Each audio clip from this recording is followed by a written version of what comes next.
Marta arrived at the old village house, inherited from her great-grandmother, a woman nobody in the family ever spoke about.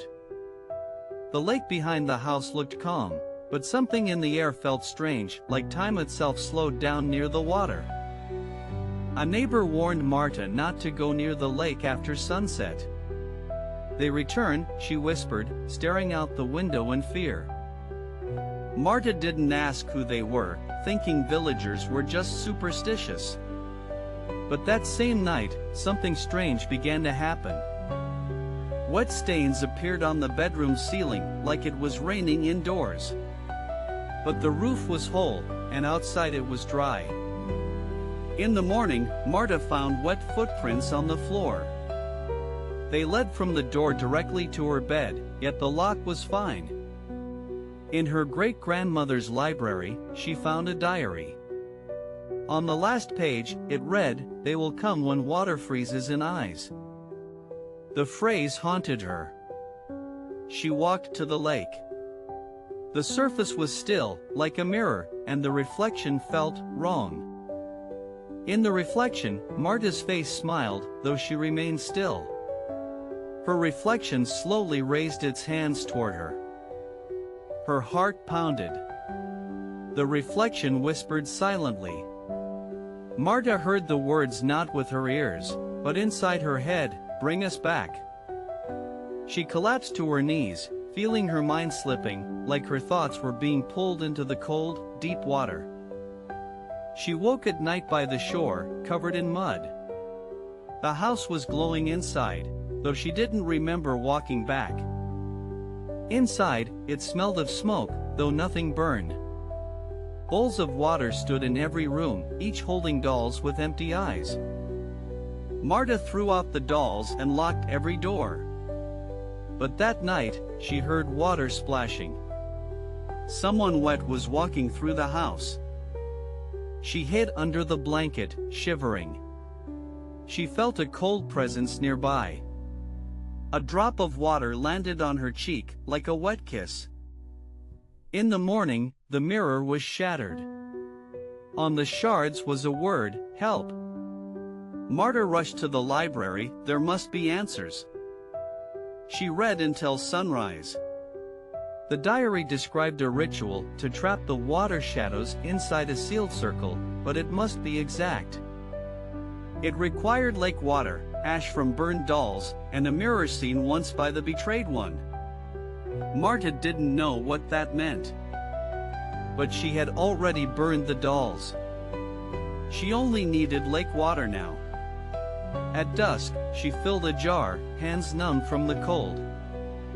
At home, she lit candles, scattered the ash in a circle, placed the mirror, and poured the lake water over its surface. A trembling hand reached from the mirror, wet, broken-nailed. Behind it, a face appeared identical to Marta's, but wrong.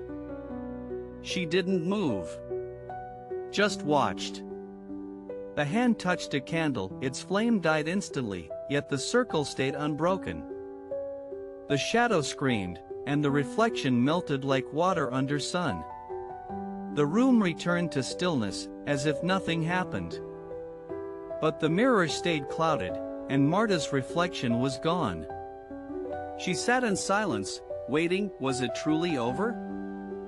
Each evening, Marta lit a candle before the mirror.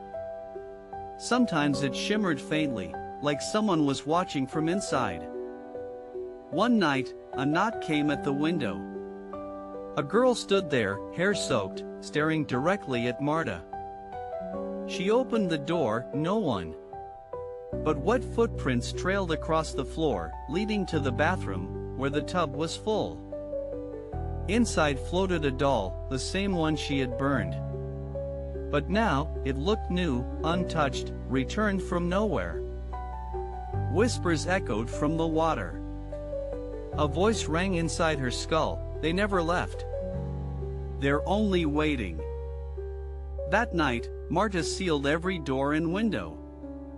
She took the mirror to the basement, covered it with cloth, and poured salt. Silence held for days. But on the fourth night, the mirror cracked, and the sound of water echoed from the basement. She went down.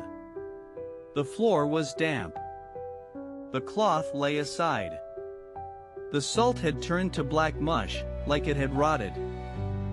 Inside the mirror was her reflection again.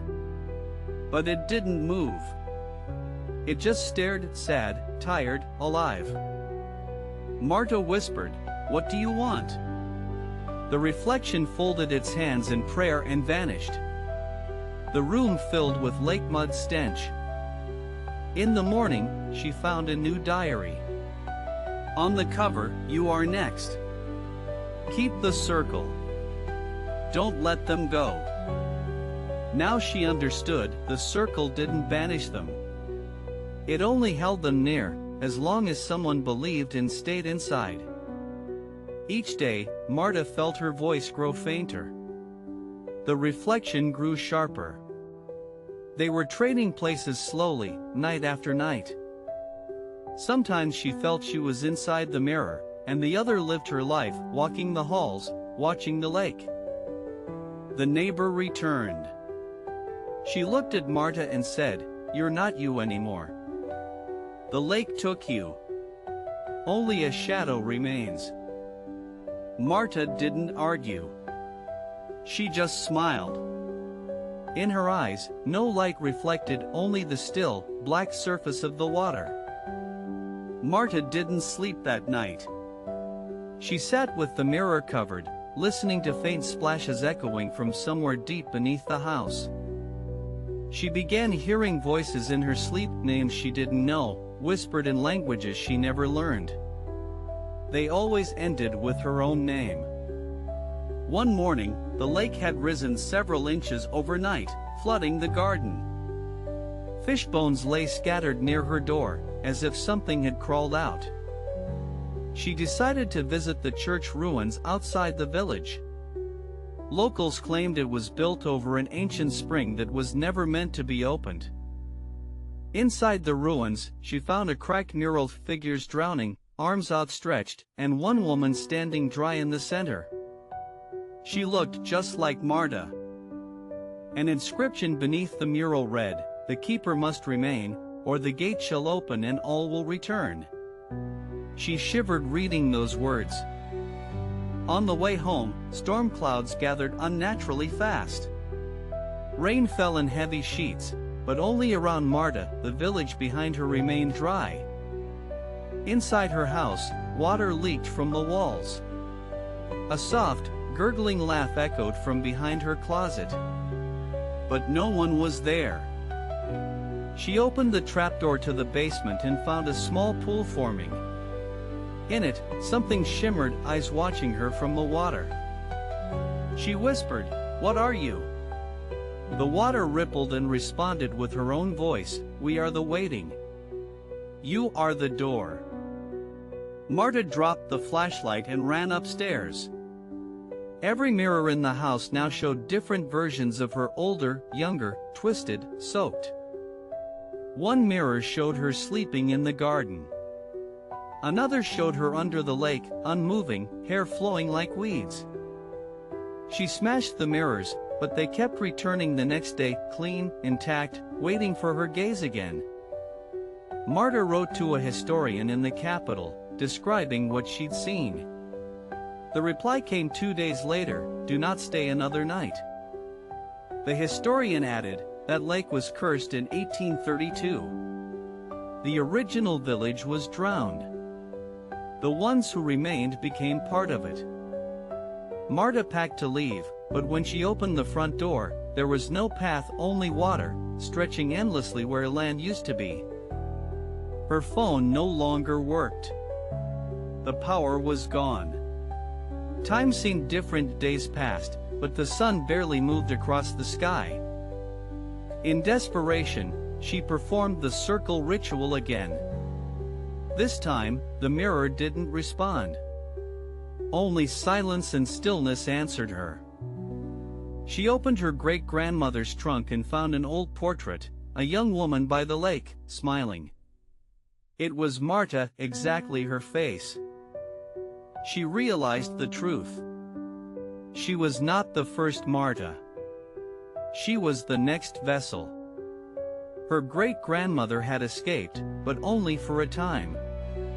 The water wanted balance. A soul had to stay behind so others could go. She was chosen not by blood, but by belief. That night, a knock came from the basement door. Then another. Then dozens. Wet voices whispered in unison, "Open. Join. Return." Marta walked slowly to the basement. Each step echoed like waves. She no longer felt fear, only clarity, like a memory returning. At the water's edge, she saw herself standing within it, dry, calm. The reflection said, "Thank you," and reached out. Marta took her own hand and stepped into the water. The surface rippled, then stilled. Silence returned. In the morning, the house was empty.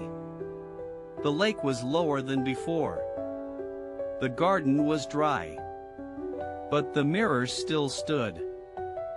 Now, another girl has inherited the house. She doesn't know the rules yet. But the lake is patient. And the door is open again.